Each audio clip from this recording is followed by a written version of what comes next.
واعتصموا بحبل الله جميعا ولا تفرقوا. Assalamualaikum warahmatullahi wabarakatuh.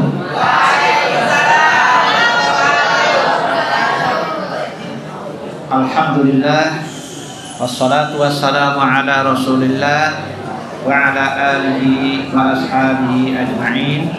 Amma ba'du.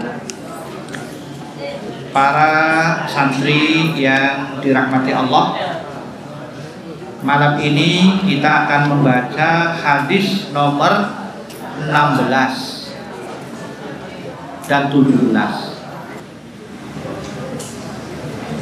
Hadis nomor 16, Wa'an Abi Hurairah qala, dan dari Abi Hurairah ia berkata, qala Rasulullah sallallahu alaihi wasallam, Rasulullah sallallahu alaihi wasallam bersabda, "Idza waqa'a dzubabu fi syarabi ahadikum falyaghmishu." Apabila seekor lalat jatuh di minuman salah seorang di antaramu, maka hendaklah diselamkan. Fa inna fi ahadi janahaihi da. Karena sesungguhnya di salah satu sayapnya itu ada penyakit. Wa fil akhari syifaan, dan sayap yang lain itu sebagai penawarnya, sebagai obatnya. Akhrajahul Bukhari wa Abu Dawud. Hadis ini dikeluarkan oleh Imam Bukhari dan Abu Dawud. Wa zada, dan ia menambahkan, wa innahu yattaqi bi janahihi alladhi fihi da. Dan sesungguhnya yaitu lalat menyembunyikan sayapnya yang di dalamnya terdapat penyakit atau racun. Hadis ini sahih, menjelaskan bahwa lalat kalau jatuh di minuman itu pasti yang menempel itu salah satu sayapnya. Nah, ini. Maka Rasulullah menyuruh agar ditenggelamkan semua. Mengapa? Karena yang menempel itu biasanya sayap yang ada racunnya atau sayap ada penyakitnya. Nah, sedangkan sayap satunya lagi sebagai penawarnya atau obatnya. Hadis ini sahih. Nah, ini pernah dilakukan penelitian oleh kalau pusat baca itu dulu di luar negeri dilakukan penelitian. Ternyata benar. Jadi lalat itu satu sayap mengandung racun, sayap satunya mengandung obat penawarnya. Di Indonesia pernah juga melakukan penelitian. Waktu itu siswa ada beberapa siswa yang melakukan penelitian sayap yang mana yang jatuh. Nah ini Ustadz minta kepada kalian santri untuk melakukan penelitian ini. Artinya sayap yang mana ketika lalat itu jatuh di minuman, kanan atau kiri, ditulis nanti pertemuan berikutnya kalian laporkan kanan atau kiri. Menurut hadis yang jatuh itu pasti racunnya. Dalam sebuah penelitian biasanya sekurang-kurangnya ada 3, bahkan 10 yang bisa. Jadi misalnya dalam penelitian itu sayap yang jatuh kiri, nah di sana kejadian kiri lagi, berarti benar. Berarti kita bisa menyimpulkan ternyata kiri yang beracun. Tapi kalau ada 3 atau ada 4 lalat, yang jatuhnya kiri 2, yang kanan 2, nah itu nanti membingungkan. Kita tidak bisa menyimpulkan sebuah penelitian itu, kecuali dengan sebuah alat yang, ya kan, dengan alat yang kita teliti bahwa benar-benar kiri yang beracun atau kanan yang beracun misalnya. Jadi untuk mudahnya kalian coba bekas minuman ya. Kalau minuman banyak kan sayang. Tapi nggak apa-apa juga kan, menurut hadis ini minuman atau makanan lalat, jadi yang manis ya. Lihat begitu, dia jatuh. Nah, ini kiri atau kanan. Ya, nah ini seluruh santri gampang ini penelitiannya. Jadi kalau misalnya minum es yang manis ya, nah, terus apa biasanya yang dikerumuni lalat itu apa?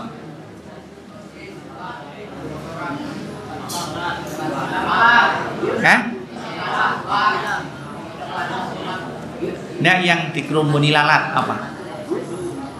Minuman apa maksudnya?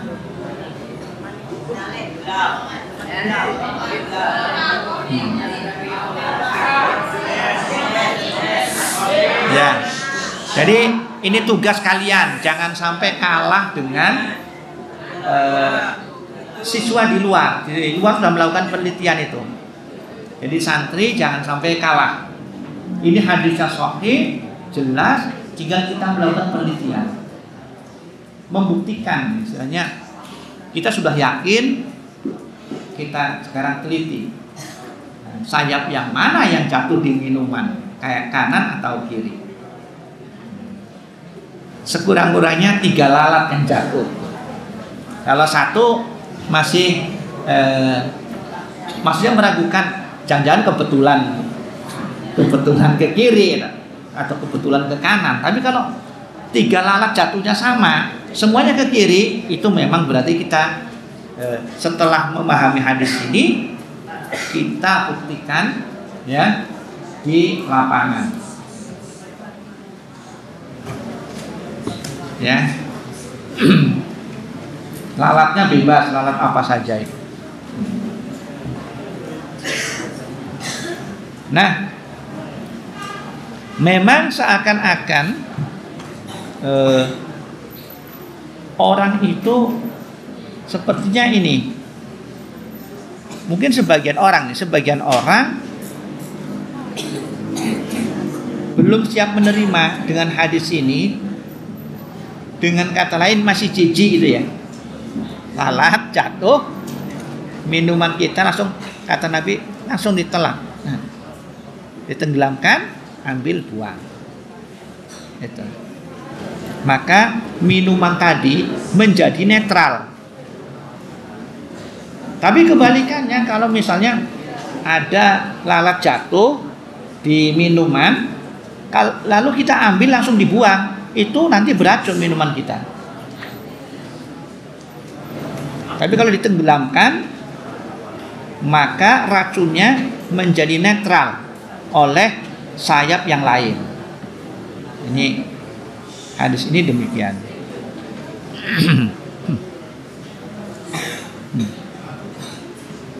Nah, lalat ini memang sangat banyak di Madinah, ya.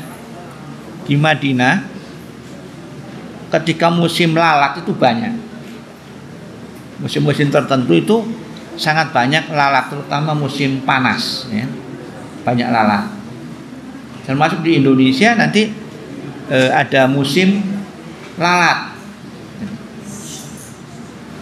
Adapun nyamuk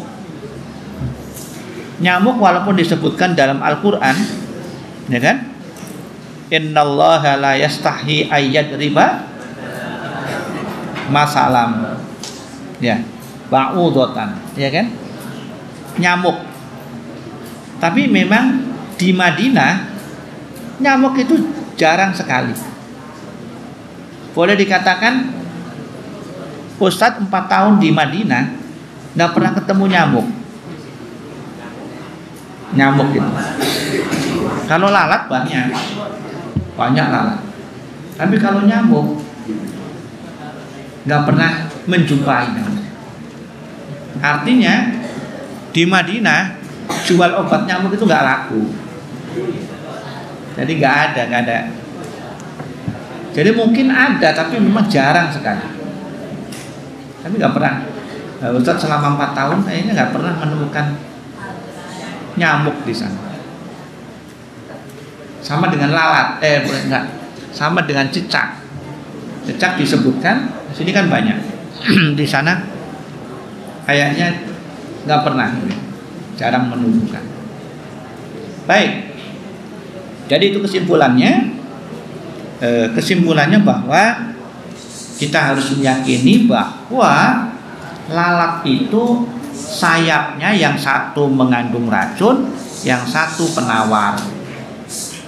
Makanya kalau lalat jatuh di minuman, ya biasanya dia menjatuhkan diri yang ada racunnya. Nah, tugas kita diselamkan kemudian dibuang agar netral. Nah, pertanyaannya tadi, yang beracun ini yang kanan atau yang kiri? Nah, itu dibuktikan dalam sebuah penelitian. Ini Ustadz ingin mendapatkan hasil penelitian itu dari kalian. Bukan hanya apa? Bukan hanya baca buku. Nanti Ustadz akan mengatakan pernah dilakukan penelitian oleh santri Al-Ittihad Al-Islami bahwa, nah itu ya, coba pertemuan yang akan datang bisa dilaporkan. Per kelompok boleh, misalnya berapa orang coba, ya kan, merancang bagaimana agar lalat itu jatuh. Gampang ya. Kasih misalnya piring, kasih air atau mangkok air yang manis, kita mesti datang. Ada yang apa, jatuh gitu. Nah, telitiin. Kalau bisa zaman sekarang ini bukan hanya katanya ya, bisa difoto yang jatuh kanan atau kiri. Nah, nanti bisa pinjam Ustadz tolong ini difoto ini, bawa ke kantor penelitian. Karena Ustadz selalu ingin mengetahui hal-hal yang hadisnya jelas, tapi peristiwanya belum terjadi atau jarang terjadi. Itu Ustadz senang melakukan itu, ya. Karena Ustadz meyakini betul tentang hadis, jadi tinggal pembuktian di kehidupan. Seperti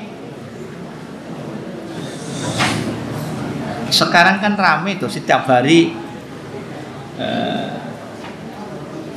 jual beli online ya kan? Setiap hari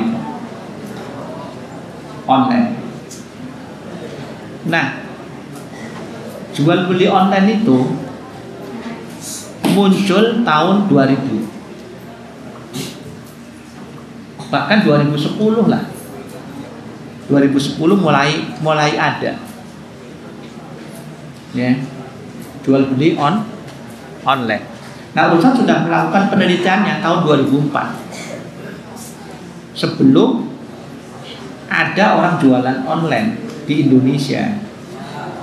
Nah, itu Ustadz sudah teliti tentang hukumnya. Nah, tentang hukumnya ada di perpustakaan.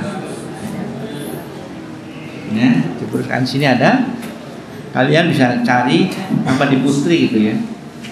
Terus tulis judulnya gini, jual beli via internet dalam perspektif syariah.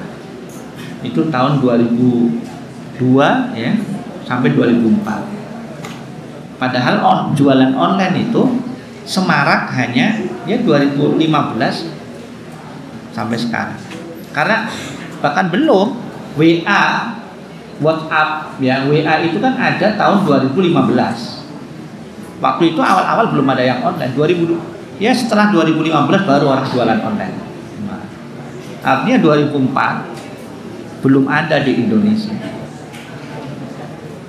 Makanya ini menarik kalau nanti santri membuktikan tentang lalat, ya, mana sayap yang jatuh duluan itu dipoto.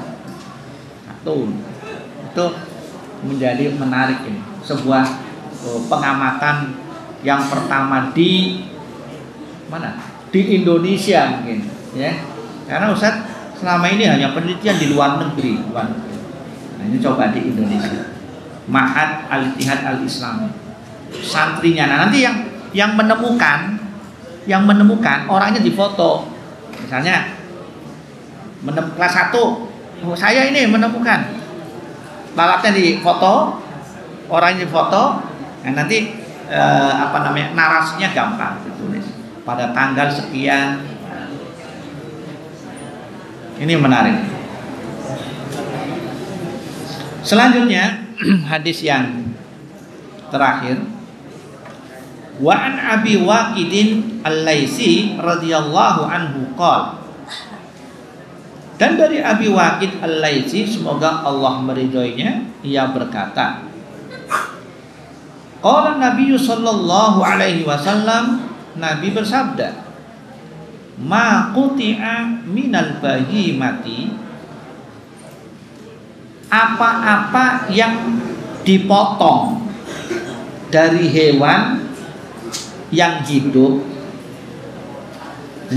dari hewan hidup, wahiyah hayatun, sedangkan hewan itu masih hidup. Jadi apa-apa yang dipotong dari hewan sedangkan dia hidup, fahuwa mayyitun, maka itu termasuk bangkai. Ya, hadis ini juga sahih. Maksudnya begini, anggota badan, ya, anggota badan hewan yang masih hidup kalau dipotong itu menjadi bangkai, ya kan? Enggak, ini maksudnya hewan darat. Contoh, sapi, ekornya dipotong, maka ekor ini menjadi bangkai. Lalu dibuat digoreng misalnya ekornya, kan? Itu maksudnya. Atau ada ayam hidup dipotong apanya? Cekernya, lalu dimasak, sedangkan ayamnya hidup, maka itu termasuk bangkai. Itu maksudnya. Banyak contohnya, apalagi misalnya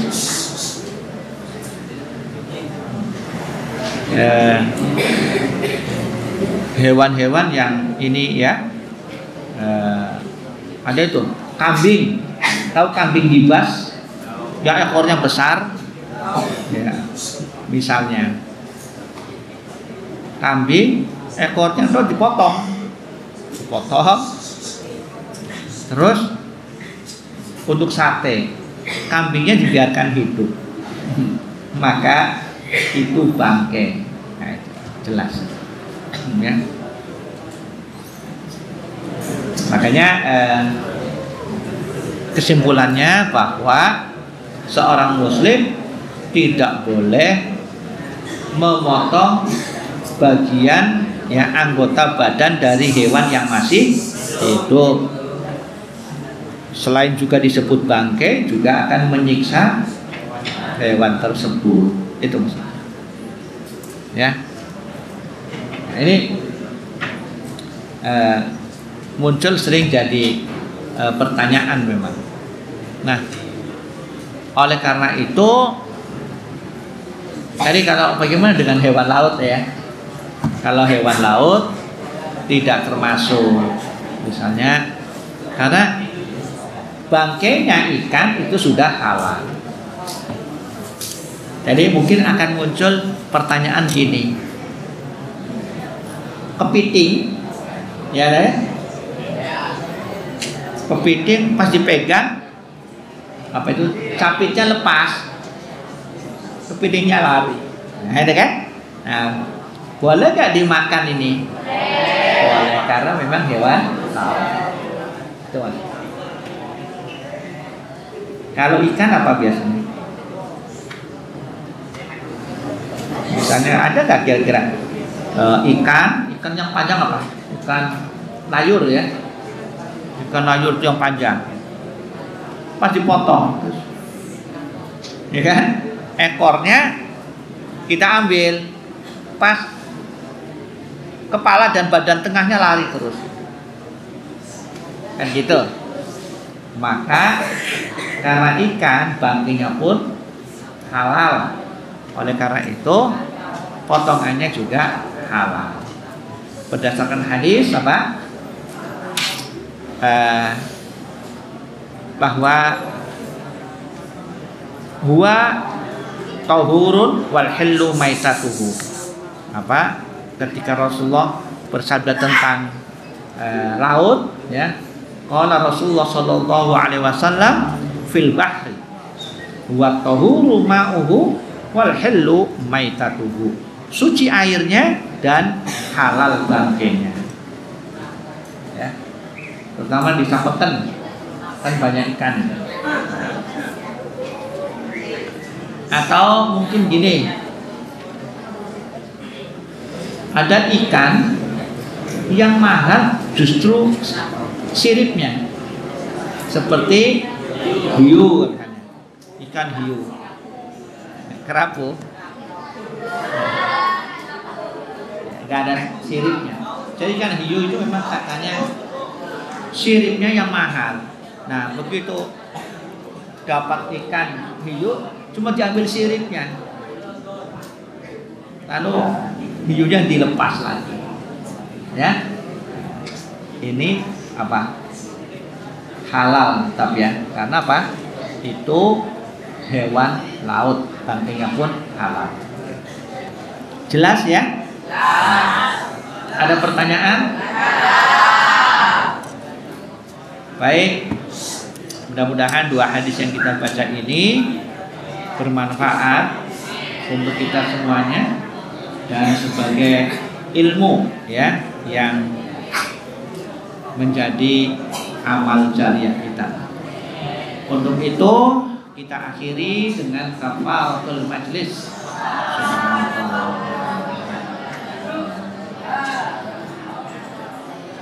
Wassalamualaikum warahmatullahi wabarakatuh.